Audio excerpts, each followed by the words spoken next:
Avant de donner sa vie, le Fils donne à ses disciples d'accéder au plus intime de son être, sa relation à son Père. Et que demande le Fils à son Père? Rien pour lui-même. Il est pourtant au seuil des heures terribles de sa passion. Sa prière va à l'essentiel, que tous soient un comme toi. Père, tu es en moi et moi en toi. Formule vertigineuse. Quoi? De pauvres humains sont invités à refléter l'union la plus étroite et la plus belle qui soit dans l'univers, celle du Père et de son Fils.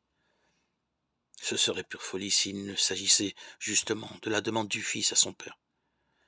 Peut-on imaginer que le Père n'exauce pas son Fils bien-aimé?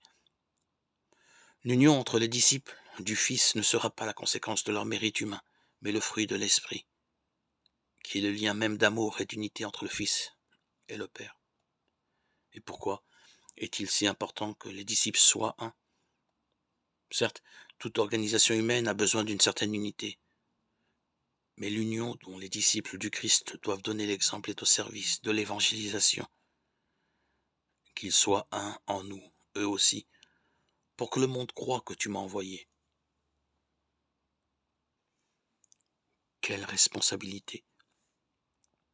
La qualité de nos relations fraternelles révèle ou obscurcit la figure du Christ Sauveur. Vaste perspective, peut-être décourageante, mais combien nous devons arriver à cette mission, à cet amour et à cette unité, parce que nous avons reçu le don de l'Esprit. C'est ainsi que le Père exauce la prière de son Fils.